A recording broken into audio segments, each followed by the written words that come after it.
Salad റെസിപ്പീസൊക്കെ ഞാൻ ഒരുപാട് ഇൻസ്റ്റയിൽ കണ്ടിട്ടുണ്ടെങ്കിലും ഇതുവരെ ഞാൻ ഒന്നുപോലും ട്രൈ ചെയ്ത് നോക്കിയിട്ടില്ല കേട്ടോ. റീസെൻ്റ്ലി ഞാൻ ഡിമാർട്ടിൽ പോയപ്പോൾ സ്പ്രൗട്ടിങ്ങിന് വേണ്ടിയുള്ള മിക്സഡ് പൾസസ് ഞാൻ വാങ്ങിയിരുന്നു കേട്ടോ. കുറച്ചായി വാങ്ങിയിട്ട് ഇതുവരെ ഒന്നും ഉണ്ടാക്കിയിട്ടില്ല. അങ്ങനെ സാലഡ് ഉണ്ടാക്കാൻ വേണ്ടി ഞാൻ ഈ പൾസസൊക്കെ കൂടി ഇന്നലെ രാവിലെ കുതിർക്കാൻ വെച്ചേ.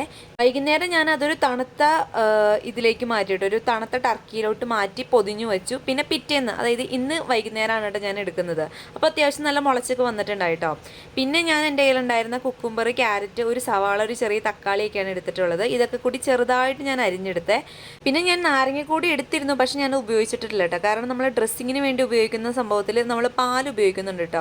അപ്പോൾ അത് രണ്ടും പിരിഞ്ഞാലോ വിചാരിച്ചിട്ട് ഞാൻ അത് ഉപയോഗിച്ചിട്ടില്ല. ഞാനിവിടെ മിക്സഡ് പൾസസ് വേവിക്കാൻ വേണ്ടി വെച്ചിരുന്നു കേട്ടോ. അതിപ്പം വേവിക്കാതെയും കഴിക്കുന്നവരുണ്ട്. അപ്പം ഞാൻ ഫസ്റ്റ് ടൈം ആയതുകൊണ്ട് ഫുള്ളി വെറുപ്പിക്കേണ്ട വിചാരിച്ചിട്ട് ഞാനൊന്ന് വേവിച്ചിട്ട് കഴിക്കാൻ വിചാരിച്ചു. ഇത് ഞാൻ പുഴുങ്ങിയ മുട്ട വെച്ചുണ്ടാക്കിയ ഒരു ഡ്രസ്സിങ് ആണ് കേട്ടോ. നല്ല രസമുണ്ടായിരുന്നു.